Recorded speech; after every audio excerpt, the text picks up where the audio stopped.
It is a Michigan football mailbag. Your questions answered by me here on a Saturday, 7 days, 1 week till Michigan kicks off their 2022 season as defending Big Ten champs. There's some college football on today, so if you got that itch, go ahead and watch those games, Nebraska, Northwestern, and a few others. We are going to take your questions on the 2022 Wolverines. It's the Michigan Football Report from Chat Sports coming up right now.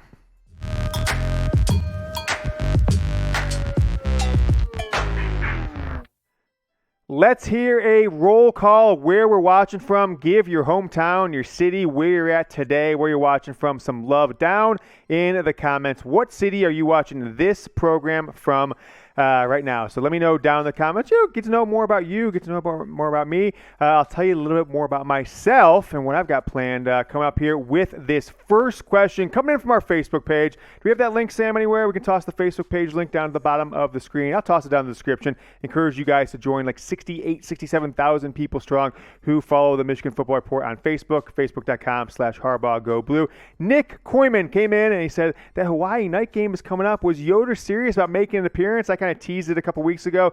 Might be going confirmed, fact, FACK, as Harbaugh said. I'm going to go to the Hawaii game with the Yoder fam, my dad, some others. September 10th, the night game I think it's on Big Ten Network, right? So not a big-time national game. And the night game in September is a nice one because it cools down to the low 80s, high 70s. You can hang out, drink all day, do whatever you want, have some fun. And I don't expect this game to be very close. So, be more of a celebration of the 2021 college football playoff team and Big Ten championship. Then it will be more of a competitive game. Ruckus atmosphere, though, nevertheless. So I'll be there. I've been to about 70 or so Michigan games. Typically, even though I've not lived in the Midwest in about 15 years, I've gone to 3 or 4 games per year as an adult, a bunch as a kid. But I didn't go to any 2020 because of Corona. And last year, I'm like, I didn't miss it very much, but circumstances allowed me to go to this game. Might go to another one in October. We will see. But I want to know from you guys, will you be attending that next second game of the year, the first night game against Hawaii? If you are, type me. I'll ping back a bunch of you guys who type me in the comments. And hell, I don't really have any plans at this point. I'm flying in Friday night, land at Detroit Airport at 10:45 p.m. And as far as I know, as of right now, there's no plan for what we're doing pre-kickoff other than just have a little fun and go from there. All right, we did this in a couple of shows last week. I think it was last Friday. The squad, asked you guys to type squad. They would give some shout-outs to everyone who typed squad. So bear with us for a second here. I'm going to give shout-outs to a bunch of you, and then we'll do a little more later on in the show. So the squad, right? They type squad. They watch the end of the video. They want to shout out. Eastside Zach, my guy, always retweets us, always shows us love. Josh Sherwood, also part of the squad. Mark Benton, D. Marcello, 7, part of the squad. David Kane, thanks so much. Ramon Martin, apologies. Iceman Comp 25. Bohannon 94, my guy. Jason Sloan, Michael Thrower. Mitch Kappas, Baylor Wiggins, also part of the Big Time Squad. Love getting, always see love from Baylor. Robert Dodge, Sean Collins, KJ, who I think is coming up on this show or tomorrow's show. I can't remember in the comments. Seth Douglas, my guy. Jamie Broussard, Kilted Hammer, Jeff Gubala, Ryan Croster, Rick Moeller, Andrew Ogawa, Scott Harris, Carl Cordy. Thanks so much, Carl. Always watching. Mark Choyrian, says squad and Bosa, Lyndon Harper, and Emmanuel Hall. I'll start off with some more here in a later on and give some more shout-outs on the Michigan Football Report squad. First, our next question coming up second on the show, Jordan Gren says, I keep looking at the schedule. He really likes it. The problem is we can't replace Aidan Hutchinson, David Ojabo. They were a large part of the success last year, hard to replace. He sees 10-2. Do you have a realistic record going into the big game? I don't want to give my prediction for Ohio State, Michigan at this point yet. I actually want to see how both teams play a few games, get deeper into the season. So I think Michigan will either be 11-0 or 10-1 because I gave my prediction for the whole season as 11-1. So they couldn't go into that game any worse than 10-1, beat Ohio State. You're at 11-1 for the regular season. So that is my record prediction for this Michigan football team. I think a lot of people look at the schedule and saying, like, wow, there's not a ton of games that you think Michigan should even be, competitive. Other teams should be competitive with Michigan going into all the way into the end of the season to Ohio State. We're going to actually talk on tomorrow's show, I believe, the ESPN FPI, the percentage chance that the computers are giving Michigan in every single game. I think you're going to like what you see from that. But I've got Michigan going 11-1 in this regular season. James, you haven't been doing as many videos on YouTube lately. Why is that? Well, I told you about Rumble way back in March, April. Maybe I've been putting more videos over there. I don't know. People are talking. There's rumors out there. Make sure you guys follow us on Rumble. Rumble gives you free and uncensored content. I drop all kinds of crazy things over there on Rumble from time to time. They've got sports videos, news, politics, business. It's a growing platform, uncensored. Give this channel a follow. Rumble.com/Michigan TV. Same as the YouTube link. That's /Michigan TV over there. And you will, I think you'll like the content we put over there, but you also like the content that you get on Rumble from maybe not always the most known media entities. You'll get some wacky and crazy people over there on Rumble, but I've been using Rumble a ton. Love their app, and we are putting a ton of content on Rumble here as well. Not just this channel, but all across Chat Sports. So rumble.com/Michigan TV. Link is down below. Go over there, create an account, and give us a follow if you haven't yet. Iron Scrotum, the man with the balls of steel. Iron Scrotum 274 says, my questions about Khalil Mullings. His play during the spring was generating a lot of buzz, but not really anything about him lately. Wants to know about the linebacker depth, where he shakes out in there, and his status with the team. So if you recall back in spring ball, Harbaugh said, look, we're going to give Kalel Mullings, who played running back in high school, some snaps, and people raved about him. Oh, man, he's doing really good at the running back position.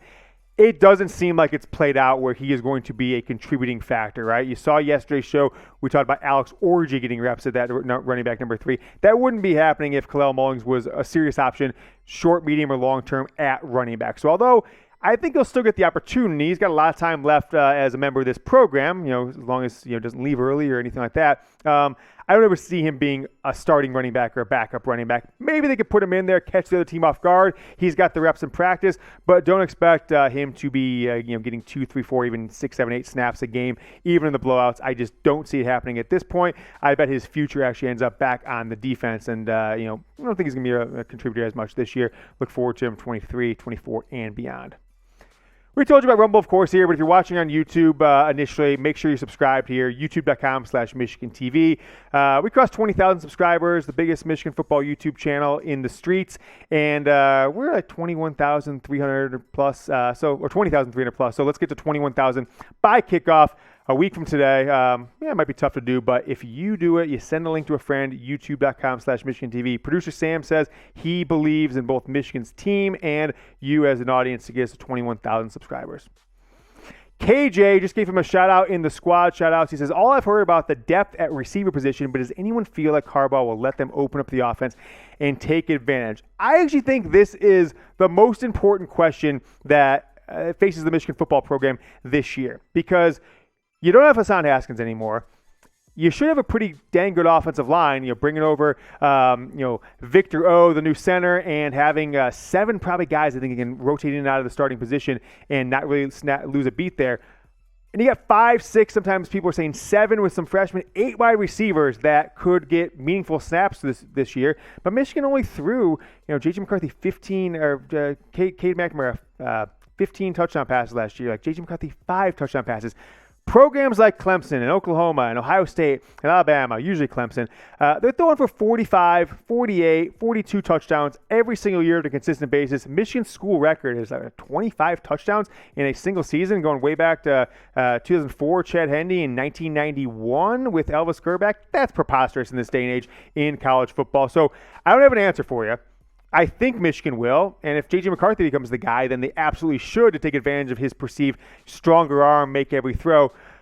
But we'll see, right? The proof will be in the pudding 3-4 games in. I'm guessing you'll still see a lot of running against these lesser opponents, but does Michigan take shots downfield early on and often with the ones, I think is one of the biggest questions that we have to see from this offense early on.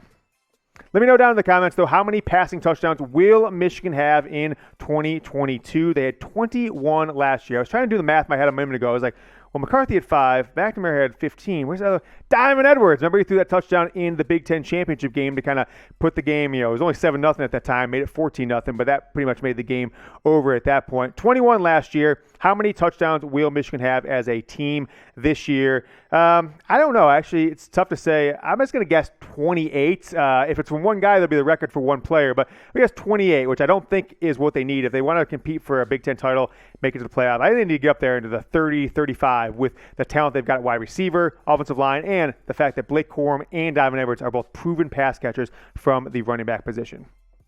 Michigan man with a couple the M emojis that we've made famous on this show in his name. Hopefully McCarthy's the starter at QB, or I think we'll go 9-3 with Cade, 11-1 with JJ, 11-1 or 12-0 with JJ. It's really tough. I said it. Remember what was that? It was right after the Big Ten championship game last year. I bet a guy $10,000. I don't know if you were here for that one, Sam. Live on air. I haven't heard from him since. That Cade would be the starter game one. I almost regretted that for a second after the Georgia game. But people need to at least give Cade McNamara the respect he deserves as a leader. It was clear he was so much better than Joe Milton in 2020 when he came in, and he didn't give up the job last year, led Michigan to a Big Ten championship, beat Ohio State, all the things you were hoping for your quarterback for 10, 15 years.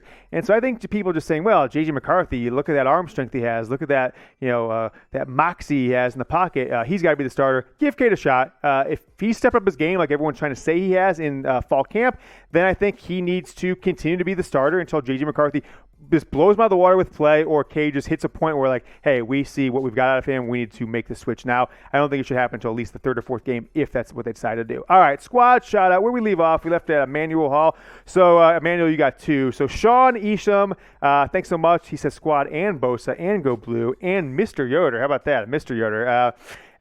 Eric Martin, Luis Pop, thanks so much as always. Tyler Butash, Lewis Huff, Brian Goss, Dean Hunt, Jim Young, Willem Kennedy, Bryce Gentry, Jeff Kowalski, Green Arrow, Thomas Clark, Rock City, Dale Dog, that's a pretty funny name, Cody Frazier. Asked me if I'm still going to the Michigan State game. TBD, I think Michigan State or Penn State will be in the cards for me. One of those. Squad from Henriado, Flo Montana, Callie with 2 L's, Chris Moore, and Mike Lemons. All right, so we'll keep doing that. I want to give everybody a shout out because sometimes I say I'll give them and I don't give them to everybody. But that is squad shout out number 2. So thanks you for everyone who gave the squad a couple weeks or last week. Caleb coming in. Could Ohio State and Michigan make the playoffs if we're both in the top 4? So, well, yes, of course, because if they're both in the top 4, it's a guarantee, right, that they would make it. But I kind of think what he meant by asking this is, if you get to the end of the season, could they both make the playoffs if maybe they're the top 4 going into the game, is I thought it, because if it's after the season, if they're in the top 4, they would automatically go. As long as one team enters the game undefeated and the other enters the game with at least one quality loss. It wasn't like a terrible loss to Rutgers or something like that. And then the team that with the one loss, or if they're both undefeated, that team wins, then in a close game, I actually think that potentially that's likely. I mean, people are giving a lot of undeserved credit right now to Clemson. If you look at what Clemson did last year, they were a 10-3 team. That was really like a 7-6 team. There was a few games there that they really just got very lucky. Their quarterback threw 9 touchdowns, starting quarterback, right? 5-star kid, DJ Ugalungale, and he threw 10 interceptions, right? So that offense was a disaster last year. I think Clemson being in the top 5 is one of the more head-scratching rankings I've seen in a preseason poll. Notre Dame, right? They almost lost to Toledo last year. They needed a miracle to beat Toledo. They had a decent season, but they could have lost 5, 6, 7 games last year too. They got lucky in at least 3 or 4 games. So I think Ohio State beats them by 4 touchdowns or more next Saturday night. So what does that leave you with in the top 2 teams? You got Texas A&M. Well, I don't think the SEC is getting 3 teams in, of course. I think there's 4 teams: Alabama, Georgia, Michigan, and Ohio State. If those 4 teams have 1 loss or undefeated, I think that's your college football playoff. I don't see a team in the Pac-12, right? I don't think USC is going to go from 6-7 or 6-6 or whatever, and F them from Oklahoma grad Sam because of Lincoln Riley. I don't think they're going to come out of nowhere. Oregon, they've lost a lot of players. I don't think they're a team. And then the Big 12, I mean, this year is there play Oklahoma maybe, right? But what are we getting? A first-year head coach, a transfer quarterback, Dylan Gabriel, who probably put up big-time numbers, but has not proven it at the big level. So the answer to that question, can they both make it? Yes, and much like last year, had Michigan gone in undefeated and not blown that 16-point lead against Michigan State, and let's just say they lost to Ohio State, right? Kind of flipped the script on it a little bit. Both teams probably would have been, right? Michigan would have entered the game probably number 1 or number 2. Had they lost a close game to Ohio State, they'd have dropped to number 4. I think that's how we've seen it played out. So that is my potential top 4 this year. I do think it's a very good chance both teams could make it in. Make sure you are typing Bosa all season long in the comments. Type Bosa. Give it some love if you just want to see the Michigan beating Ohio State train roll on for another season. Been 1,001 days that this program has continued to not lose to Ohio State. So it's always a day to celebrate 1,001 days. Thanks for sticking with us. You're the squad, so you're getting more squad shout-outs. Where we leave off last time? All right, yeah, Mike Lemon's a double shout-out. He really lit up. All right, give me another minute here. Give him some shout-outs. If I don't get to everybody, then I'll give some more on our Sunday show. So Ethan Steele, Brandon E., Reggie Falls, Zach Donofrio. He says half a squad. I don't know if I should get a shout-out, though. I'm giving you half of a shout-out, Zach. He's just Zach. Not telling you his last name again. Scott Vanderwater, Michael Davis, my guy. Thanks so much. Brent Jones, Jack Posthumus, John Stoops, Sean Zeppemiller, Bryce Hill, Matt T, Tyler Princing, Dante Ellison, Jason McBride, Brent Bowles, Lance Martine, Robert Camper, Justin Villanueva, Smokin' Sundays, Adrian Robertson, Bob Linja, Trevor, Ken Torkelson, and Iceman Comp 25. I think we gave him a squad. He's double squadding up. Chris Bramham and Todd Braun. Otis John Jr., I'll give him one. So I still got a bunch left, but I don't want to make you guys just hear me say names over and over for an entire show. So I'll give more shout-outs coming on Sunday's show towards the end of it. So stick around for that. And if you made it this far, you saw the squad shout-outs, type it again, right? Maybe you'll get another shout here coming up in the future. All right. Tomorrow, folks, is game week, officially game week Sunday, so we'll be back with another Michigan football report. Until then, go Blue.